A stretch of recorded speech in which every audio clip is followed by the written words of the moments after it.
Welcome to ELL Lessons, Where to Start. My name is Anna Buer, and I'm the Northeast Regional Literacy Consultant for Wisconsin Literacy. I want to give you just a quick background on myself so you know where I'm coming from. I am a former instructor of adult English language learners, primarily from refugee backgrounds, many of whom came to the United States with little or no prior educational background and with very little knowledge of the English language and emerging literacy, and oftentimes not having literacy in their native language. So again, I just tell you this information to give you a little bit of background where my experience is, and I'm going to share some strategies that I used in my teaching experience, and then also some things I've learned about in my role here as a consultant. I like to start all the tutor trainings I do with a little plug because Wisconsin Literacy receives a lot of funding from state government agencies here in Wisconsin. And so if you ever have the opportunity to thank your local legislators, please do thank them for supporting adult literacy here in Wisconsin.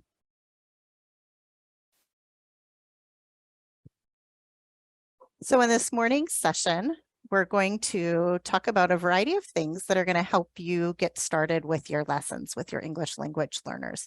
And we'll talk about this from the perspective on if you're doing one-on-one tutoring, and then also if you are working in a classroom or with a small group of learners.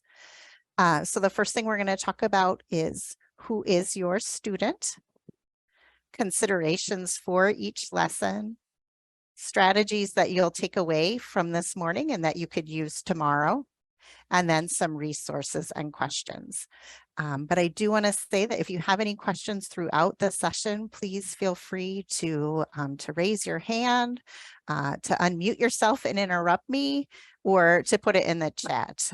So please feel free to engage however is best for you. So first I have a question here. You can type it in the chat or unmute yourself and shout it out. How long does the average adult English language learner study in a program?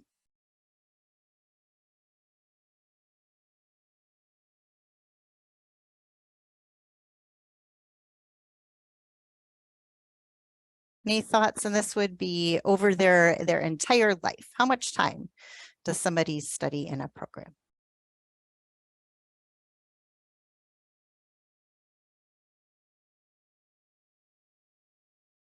Okay, let's see, 1 to 2 years. 1 year, okay. So how many hours do you think that is in lessons?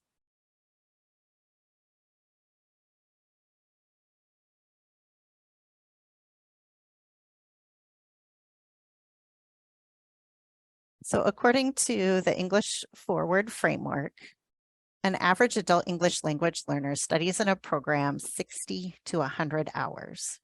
And I like to start trainings with this information because it really puts things in perspective. Because if you work with a learner for 2 hours a week for a year, that comes out to about 100 hours. So your guesses of how long they stay with 1 to 2 years, that's not a lot of time.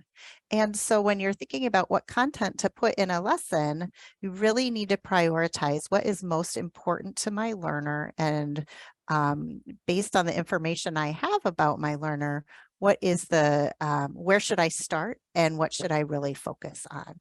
And so I'm going to come back to this several times that, we don't have a lot of time with our learners, and our learners may not have a lot of time to dedicate to learning. So we really can help focus and prioritize lessons appropriately.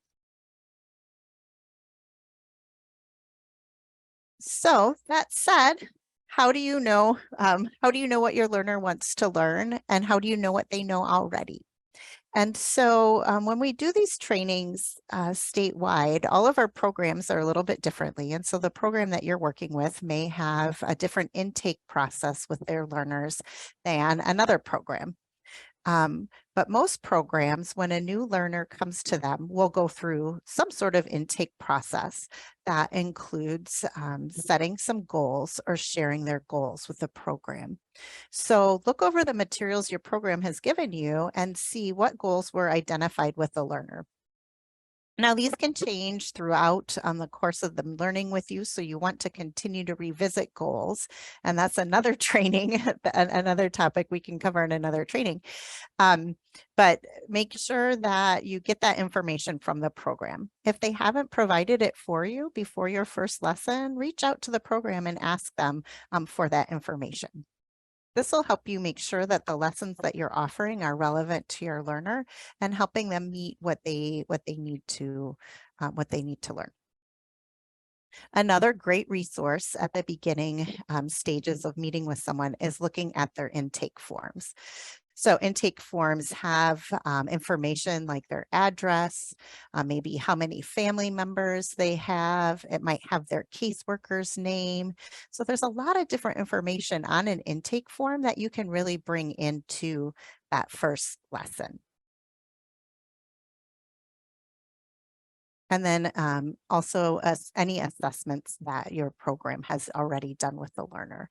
Now, many programs just do an informal assessment at the beginning just to help them get an idea of what kind of information your learner already knows. If you Again, if you get this information from the program and you don't understand it, reach out to your program. Make sure you're talking to the volunteer coordinator or whoever is managing the matches or is helping support your class to really understand, okay, I see the assessment, but I'm not sure what this means. So these are three pieces of information that you can really research before that first meeting that you have with your learner. So the next step after you know who your learner is to figure out, what do you teach? What should you start with in these initial lessons? So again, go back to those goals and the information you have on who your learner is and think about how you can incorporate those starting from the very beginning. Think about what vocabulary you're going to use in a lesson. So again, if you're not sure exactly of what the speaking level is of your learner, it's good to start from the beginning. And if they know what you're talking about, that's okay. It's going to be a great confidence boost in those first lessons. But start with like the actions you're going to use. So for example, something like open your book. So open your book. Get your book, put your book down. So some of those instructions that you might be saying, or take your pen. So start working on use the vocabulary and the actions that you will be using in your lessons.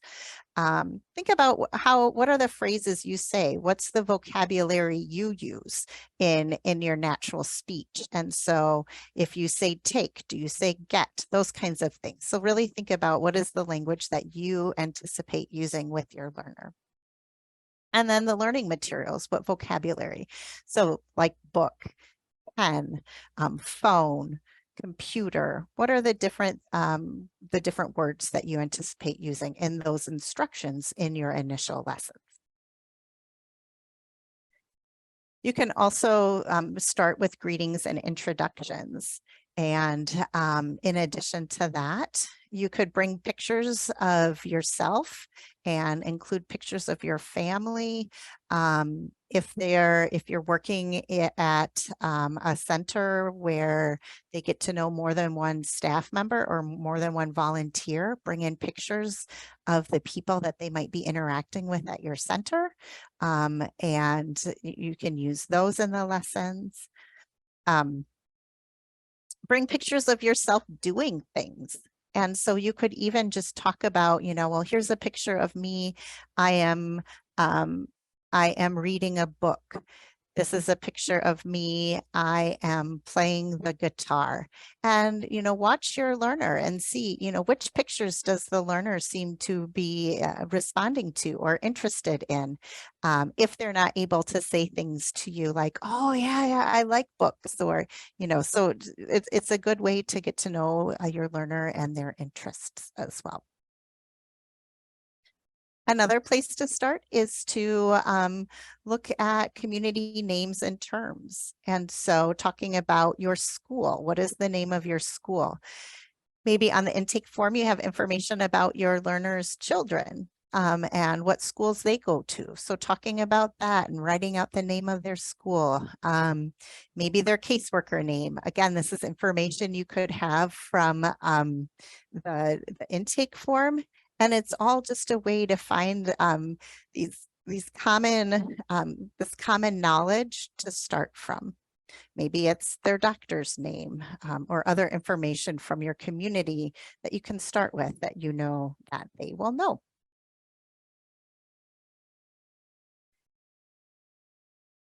So now that we've talked a little bit about what kinds of vocabulary or what kinds of words you can introduce, I want to talk a little bit about the best way to teach that information. So I'm talking here specifically about vocabulary, but it's really relevant to any new information that you're providing in a lesson. And vocabulary really means a lot of things. It means numbers, it means letters, all of those things that you can give a name. Actions are vocabulary as well. So it's not just nouns or physical items, but vocabulary is any new language that we can name. So the first thing to keep in mind when you're teaching vocabulary is to present it in manageable pieces. So the term that we use in linguistics for this is chunking. So you don't want to give too much information. So think about a phone number. How many numbers are there in a phone number? And in the United States, how do we break that phone number down? So yes, there are seven or 10 numbers in a phone number, depending on how you think of it. And then how do you break that down? In the United States, we use 3, 3, and 4. 920, 212, 1649. So we pause that, we chunk it into smaller pieces. It's easier for our brain to remember those 3 smaller chunks than the large 10 digits all together. So there is some science behind the phone numbers that we have.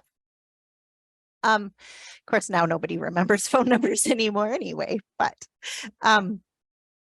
so think of that when you're teaching a lesson. So if I want to introduce 10 new food items, I'm not going to introduce all 10 of them at once, but start with 3. And then once I know that my learner has learned those 3, add a few more in, and then keep reviewing those initial ones, and then add a few more in.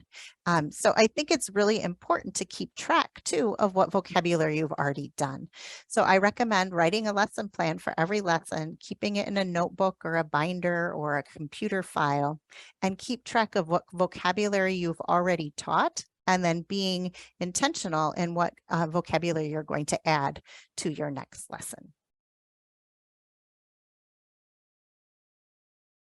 When you're teaching vocabulary, it's really important to repeat. You want to reinforce the information that you've already shared. So I encourage tutors and instructors to learn a language.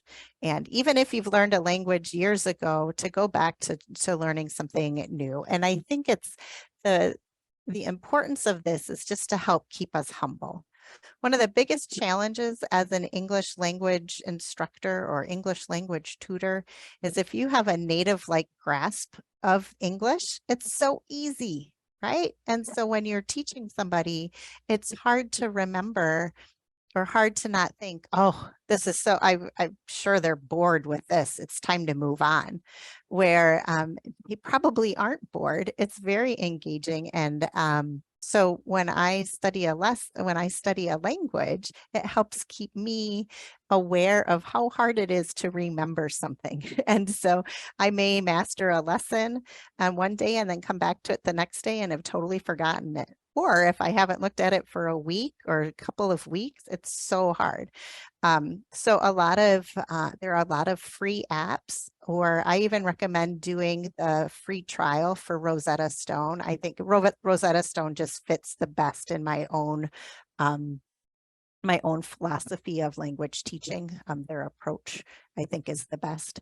So you can do some free. And I would even recommend doing it in another script, so like Arabic or Chinese, and see how challenging that is.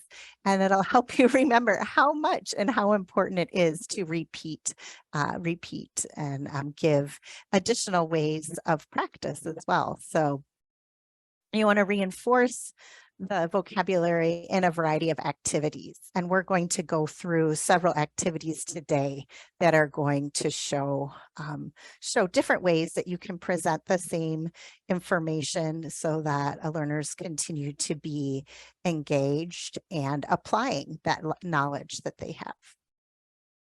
And then you want to review. And again, this goes back to, I might leave a lesson, or your learner might leave a lesson feeling really confident, but then when you come back to it the next day, feel like, oh my gosh, I don't remember that. And so starting every lesson with reviewing on that vocabulary. So with the 3-period lesson, this is something that I've borrowed from Montessori. I am not a Montessori teacher or Montessori trained. However, I am a Montessori parent, and I have seen a number of programs talk about using this with their language learners as well. So with a 3-period lesson, you start with introducing an item. So the teacher shows the items one at a time. Then we move on to recognition, and we see whether or not the learner understands or can recognize what they've learned. And then recall, kind of a comprehension check, seeing whether or not the learner understands this vocabulary. So I'm going to give you a real brief demonstration. Now, if we were in a lesson, I would spend more time than this, but just for the purpose of the demonstration, I'm going to show you what this looks like. This is a book. This is a pen. This is a phone. This is a book. This is a pen. This is a phone. Show me the pen. So the learner would point to the pen. Show me the book. Show me the phone. You can say, put the book over here, or do some things with manipulating as well. You say, okay. Maybe we say it together. This is the pen. This is the phone. This is the book. What is this? What is this? What is this? And then now at this point, if my learner does not know what something is, you don't correct them. You just go back to step 1 and introduce them again. So you start with the 3 items again and introduce them until the learner is able to produce the language. One of the reasons why I really like this activity for English language learning is it follows the principle that reception precedes production. And so what that means is we're able to understand the language we see or the language we read before we are able to produce it ourselves. And so I might be able, if I went to Mexico, I might be able to understand what someone is telling me to do, but not able to go and ask them for something. And so it's easier for us to understand or receive information than it is to produce it. And so that's what this lesson is asking, or these 3-period lessons do, is they have the learner show that they understand by pointing or by doing some kind of manipulation before they actually need to produce the language. Okay. Oh, sorry, Jamie, I see your comment now. Okay. And again, I also really like the fact that you're not correcting your learner, but that you just go back and you reintroduce the language until you see that they have mastered that vocabulary. So some other things to keep in mind when teaching vocabulary is, as I mentioned, vocabulary is a lot of things. It can include actions or concepts, but sometimes we are teaching actual items or nouns. And so here, the best way to teach vocabulary is to bring the actual item. In linguistics, we call this realia. So the best option is, if you can bring it to your lesson, bring it. So here is a picture of me with the actual apple. If you don't have the apple, you could bring in waxed fruit. The next best option would be to bring in a photo, so a clear photo that shows this is specifically what I'm talking about in this picture. I will tell you, one of my frustrations with language learning software or trying to learn a language through an app is sometimes I don't know what the picture is telling me. And so you want to make sure that your pictures are really clear. So if I'm teaching Apple, I'm not going to have a picture of an apple and a girl, because maybe I don't know, am I learning the vocabulary for girl or for apple? So if you can isolate the item, that's best. Cartoon drawings are a good option if that's the best you have. And then the black line drawing, which I do plenty of in teaching, and there is definitely a place for it. I just wanted to highlight that whenever you have the actual item, that is the best thing to use. So going back to the idea of a cartoon, I'd like to ask you, what is this a picture of? Again, you can put it in the chat or share it. Okay, I see several comments that it's a school. How do you know that it's a school?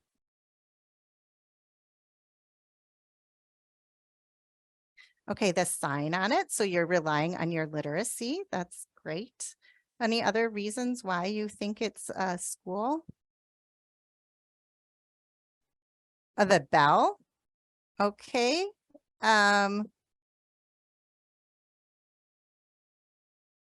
So, okay, it could be a church. Sure. I was going to ask, how do you know when you see a bell that that's on a school?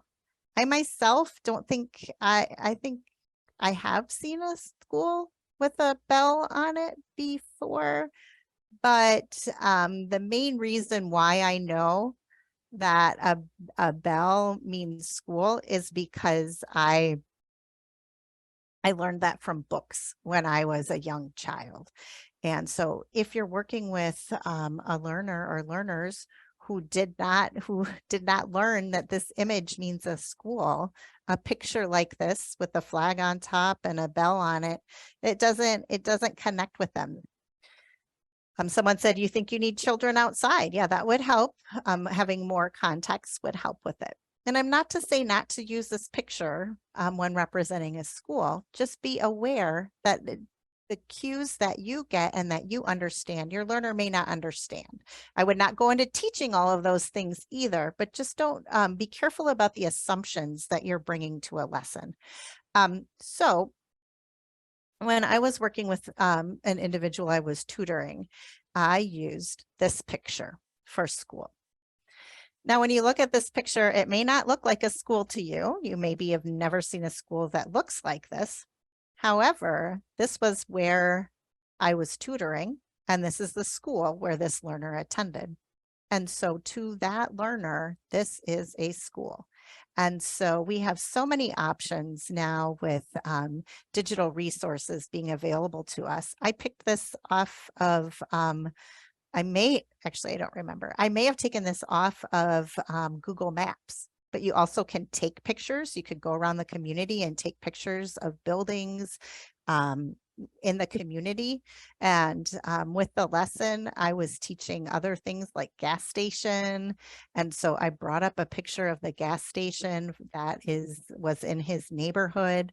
You know, when you're talking about a grocery store, what grocery store do they shop at? It may be different than the one you do.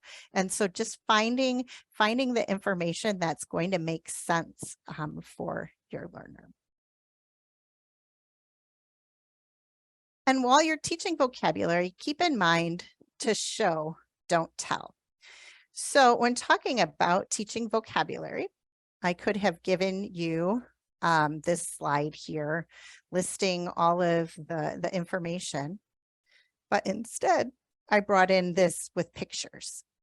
Now, I believe that when you leave this training, you're going to remember the slide where I have the 4 pictures of the apple. And I think you're going to remember that better than you would have remembered that list on the left. So anytime you can show with a picture or an action, do that because it's going to resonate more with your learner, and they're going to retain that information a little better. Okay. So I'll try to do a better job this time with the next demonstration. So I am going to stop my screen sharing so that I am bigger. And I'm going to turn off my background so that's not distracting.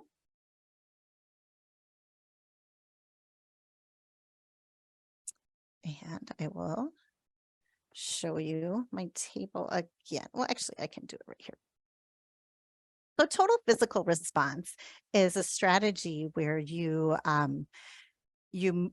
do actions while you're learning. And again, this one also follows the principle that reception precedes production. So your learner is going to be able to demonstrate to you that they understand the language without having to say the language. So I have here my book and my pen. And if you have a book or pen with you, I invite you to do this along with me. I learn by doing, and so the more that you can follow along, the better. What I want you to do is take your book and your pen. Oh, great. I see somebody's got it there in the audience. Excellent. So, and if you don't have a book, you can use paper or whatever else. So put your pen on the book. Put your pen under the book. Put your pen on the book. Put your pen in the book. Put your pen next to the book. So again, you want to be careful about how much information you're introducing at once. And so you would take what your learner already knows and adds to that. So only introducing a few new pieces of information in each lesson. So that would be the first step, is the instructor says it, the learner follows. Now I can encourage you to speak with me. So let's say it together. Put your pen on the book, put your pen under the book, put your pen in the book. Another next option is I tell you what to do and then I don't show you. So put your pen on the book. I wait for you to do it first and then I show you. Like, yeah, very good, great. Put your pen under the book. Okay, great. Yeah. And there are other ways that you can extend this activity. If you feel like your learner's ready, you could have them tell you um, the, the different actions. So there's just a variety of ways that you can advance the activity. So I want to ask you, can you think of other ways you could incorporate TPR or total physical response into your lessons? This was doing prepositions of place, which can be very difficult to learn. And so this is a great way to engage your learners. So can you think of any other examples?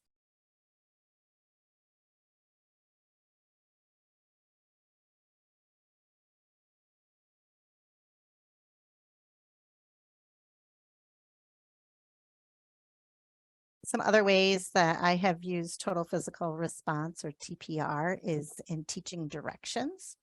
So for example, you stand up in the classroom and move around. So go straight ahead, stop, turn left, go straight ahead, stop, go backwards, stop, turn right.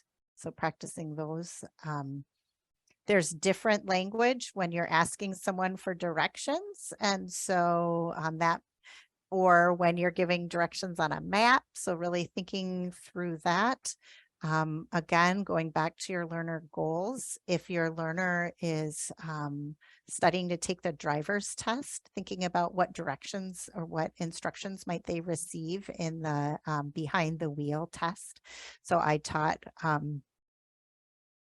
go straight ahead, go reverse, because reverse is different than a different vocabulary word than backwards. And so thinking about what would be the language that your learner is going to need to know.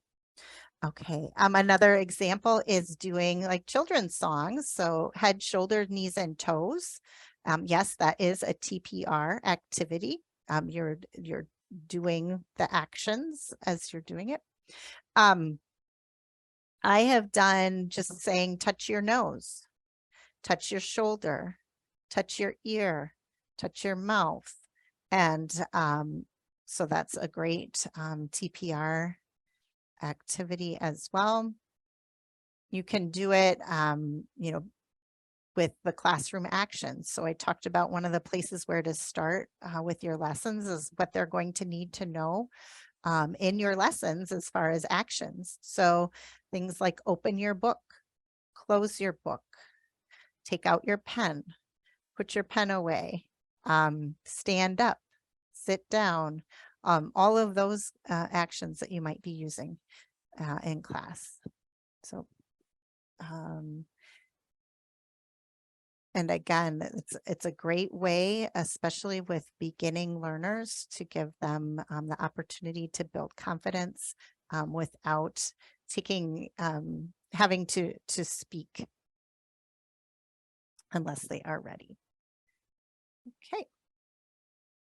So do we have, I don't see any questions. Does anybody have any thoughts on total physical response or anything we've covered so far as I bring up the next activity?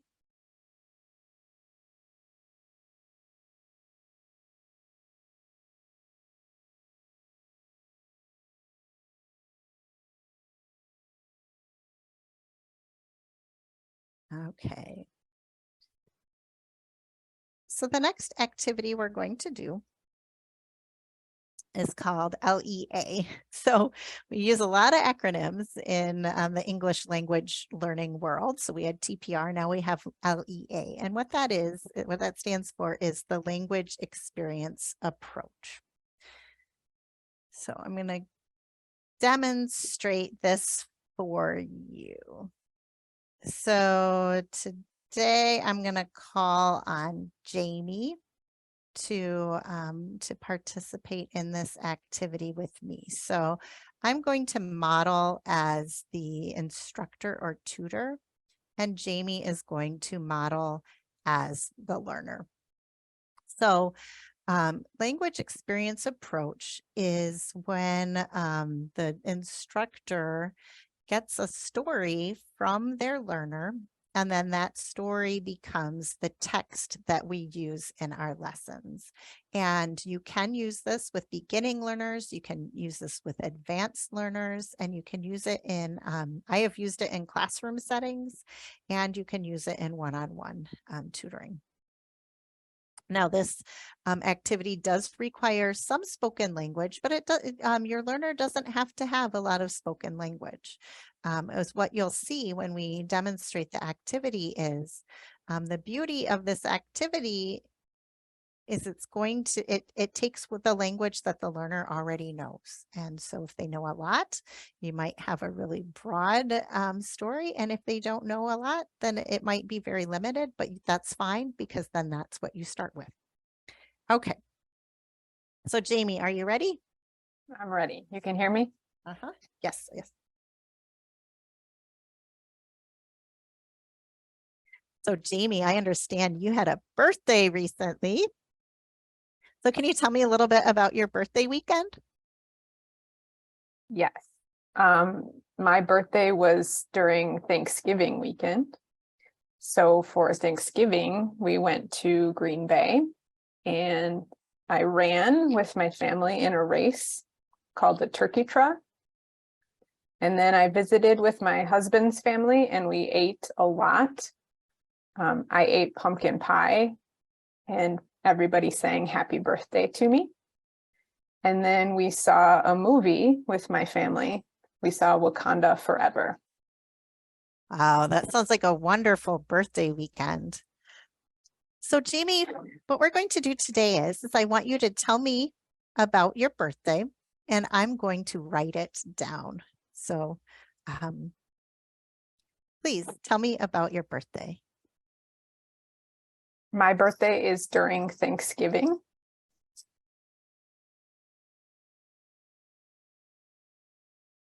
We traveled to Green Bay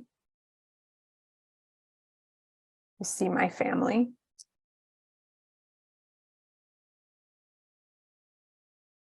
And we ran in a race called the Turkey Trot.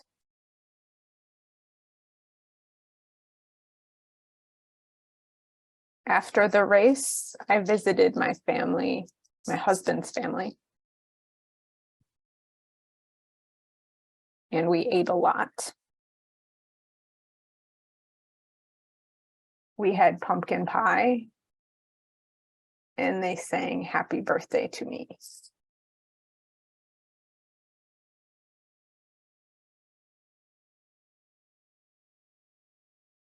Okay, Then we saw, sorry, we can we'll stop stop there. Sure. Thank you. But yeah, if we were in a lesson, I would just keep going as long as Jamie had things she wanted to say to me. So as you're noting or as you're writing the story, you don't make corrections. You write it exactly what your learner says. And so some things I want to point out is the words that are in this story are words that I assume Jamie understands because she used them, she produced them. So she's not going to use, more than likely, she's not going to use a vocabulary word that she's not familiar with. It's possible that she's using it in the wrong context or she misunderstood what a vocabulary word is, but that's fine. You write it down as she says it. And so then if you do notice something like that, you could say, okay, let's look at this word. What does this mean? And talk through it, and it becomes part of the lesson. If your learner makes grammatical errors, you would type those in. And it's possible that if it's not something that you've covered in the past, so maybe she made a mistake with the past tense or irregular past tense, in this, it doesn't matter. Now, if it's something that you've been studying, you could certainly use that in your lesson. So let's say here, she said, we eat it a lot, for example. If we had been covering the past tense, then this is an opportunity to go back and say, okay, Jamie, let's look at this sentence. And say, oh yeah, I remember, We ate a lot. So there are opportunities to go back and teach from the lesson. Especially with a learner that you're not, a new learner that you're working with, this is a great activity because I didn't have to think ahead of time, oh, what vocabulary is going to be relevant for her. She told me what vocabulary, you know, she produced it. So now I can go through this and say, like Green Bay. Green Bay might be a good word to learn how to write because this is a word that's important to her, or a good word for her to know how to read. Because I know she goes to Green Bay. So because she just told me that in her story. And so this is a relevant word for her. So I think, oh, you know, I think Jamie probably sees this on road signs when she's traveling from Madison to Green Bay. And that's an important word for her to learn. So there's all kinds of activities that we can use with this. When I first started teaching with LEA, it was in a classroom and I did teach on a chalkboard, believe it or not. And so what I would do is I would write the story on the board as the student told it to me, and then take a picture of it after that first lesson, and then go back, type it up, and then we could print it out and use it in our classroom. But now with many of us tutoring and teaching with computers or tablets or phones right with us, we can type it right in. And so, and even doing it virtually, you could type it right in. So that's nice. So there are a number of things that we can do with this now that it's our text. We can make it into a close activity, and I'm going to type that out for you. It's CLOZE, close. And what a close activity is when you take a word out. So I'm going to do this. And so take some words out, and then Jamie and I can go through it together, and she can tell me what words to write in, or I can ask her to write them in, again, depending on her level. We could do a sequencing activity. So I could type these sentences up and then at the next lesson, cut them up and bring them and have the learner or learners put them in order, a sequencing activity. So there's a lot of different things we can do. And after, depending on Jamie's level, after she tells me the story, I could just read it back to her. And how empowering for her to see her words and her experiences written on the paper. So I could read it to her. We could read it together, you know, depending on her level. Maybe I just have her read the story back to me. And again, there are a variety of different activities. So this becomes her text. You could do this every week if you, or, you know, you can do it frequently. It could be just a special occasion kind of activity you do. But again, it's a great place to start. Can be about any subject that you want.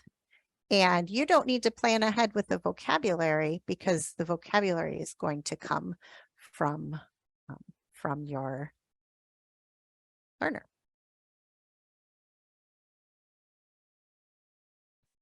So I want to say that there are lots of great videos on language experience approach. And so you can go to YouTube and just type that in and you'll find some with children, some with adults. This is a video, an example of a woman and a man doing this approach together. So we'll send this PowerPoint out to you, and I invite you to watch to get more examples and more ideas of how to use this in your lessons. Any questions about the strategies that we went over?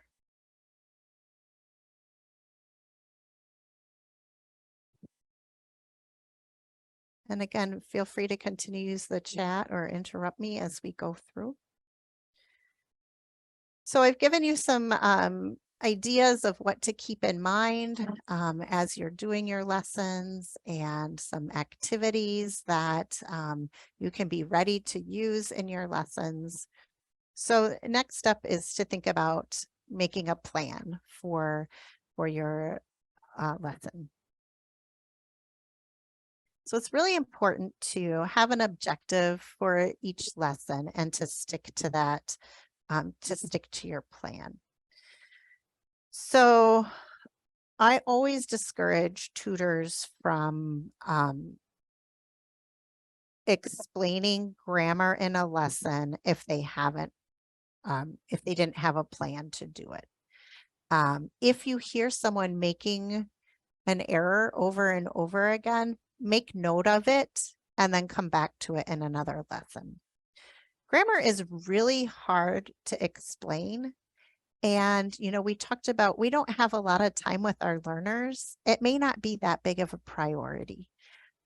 If you can understand what your learner's trying to say, but they're using incorrect grammar, but the other context is helping us understand when, or it's not necessarily the best use of your time to try to explain grammar, and especially not when you're not prepared to do so. So my recommendation is to kind of to take note and then think about it, about how you might want to approach it in the future. Now, if you don't understand what your learner's saying, then you can ask them a question, you know, like, oh, did you eat it to, you know, that eat's not a good example, but there, if you're confused about when something happened, you could say, oh, are you eating it now? Or did you eat it yesterday? Or, you know, so then you can ask the question and then clarify, oh, okay, so you ate it yesterday. But then, you know, leave it at that.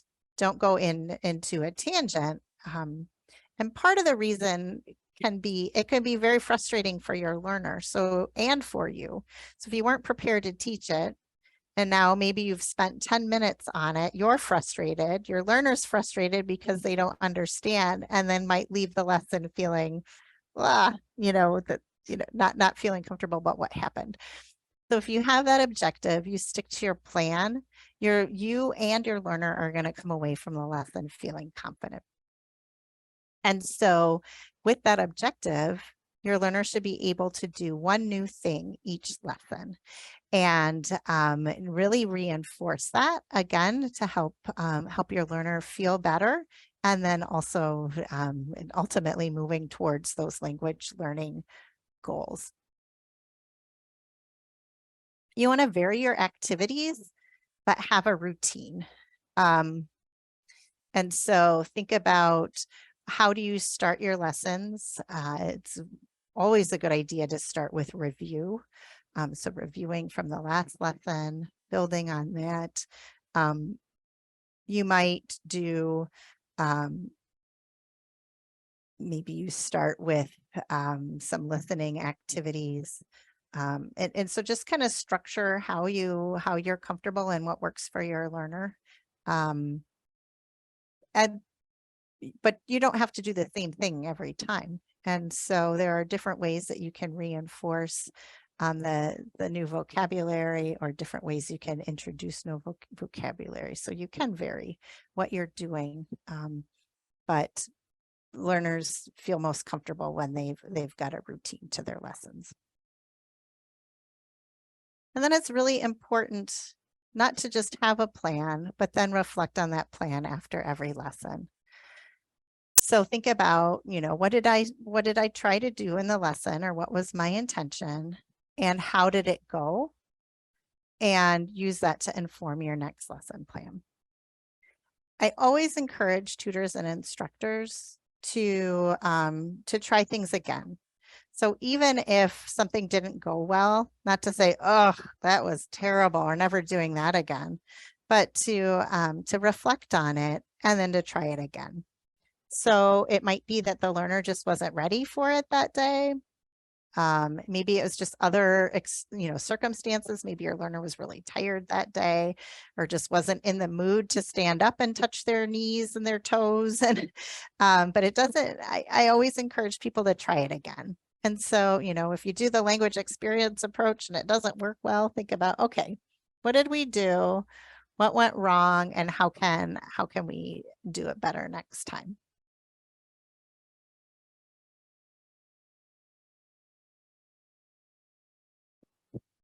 So when I put this training together a few months ago, one of the comments that we often get from our tutors is, what do I do on the first day? And when I was talking to Shannon Mason Young, who's the Northwest Regional Literacy Consultant, about this, she said, meet them where they are and grow with them. And I think this is just such a lovely idea to reflect upon. And so really, I hope that I've given you some ideas of how you can start with a learner or a group of learners to really, see who they are, what do they know, and where can we go together from there. So I want to share just a few resources with you. So the first one is USA Learns, and this is a free online learning program. And you can set up a teacher account, but you don't need to.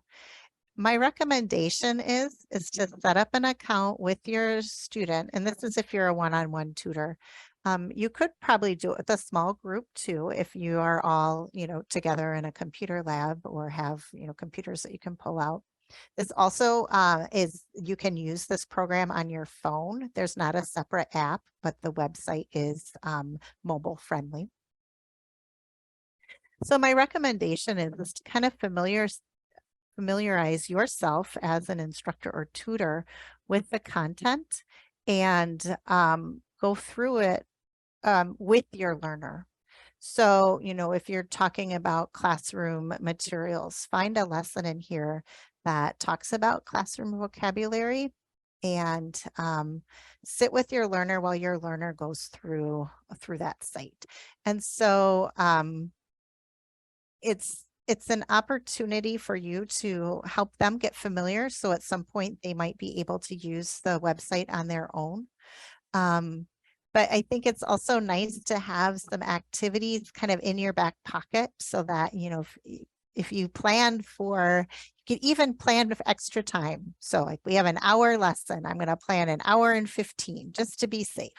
And what happens when, you decide, oh, this activity is not working well, we're going to scratch that. And now I have 15 minutes, or I thought this was going to take longer and now we've run out of, or we've got extra time.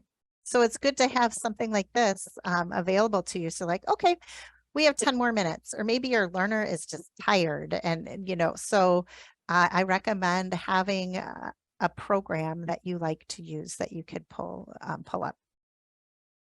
And then the other link on here is how to use USA Learns with your learner. So they put together a great a webinar earlier this year. And so I recommend watching that if you're interested in thinking about how you could use USA Learns with your students. So again, it's free.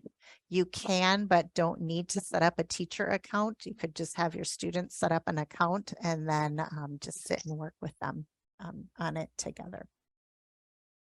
Help them navigate it. Another resource I wanted to share with you is this book series, Teaching Adults by New Readers Press. A lot of the strategies actually are in the ESL resource book or in the literacy resource book here. I'll tell you that I first used this series over 20 years ago. It has been revised since then, but this has been my go-to series throughout my career. And so I strongly recommend, if you don't have this, to ask your program that you are working with if they have a copy of it that you can borrow. I have also found it in libraries, and so been able to check it out that way too. It's a great great combination of information about how people learn, and then different activities that you can use in your lessons. And then lastly, I know I'm dating myself here, but a lot of the ideas that or what really influenced me as an instructor was second language acquisition by Gass and Selinker. There is a more recent version, but one that I had was from 2001, and so I always go back to this. And the idea is that that the linguist Stephen Krashen had is that you take what someone knows and you add to it. And so this I plus one, input plus one. So you take what they know and you just add a little bit to it. And I think that's so critical. And so it's really important that you notice what your learner knows, and then introduce just little pieces to be able to build on that gradually. And then lastly, one thing I want to point out is another theory is the affective filter hypothesis. And I come back to this as well from the second language acquisition and Stephen Krashen's theories. And the affective filter is like the barrier we put up in front of ourselves and what we're trying to learn. And so we come to lessons with fear or anxiety or stress or distraction, all these things that prevent us from learning. And so one of your roles as a tutor is to help break that affective filter down. And a great way to do that is by helping your learner have fun. And so when we're listening to music, or we're singing a song, or we're laughing, or we're engaging with one another, your learners are getting more comfortable and less fearful and more able to engage in that learning process. So again, I just recommend looking into that information if you want to learn a little bit more.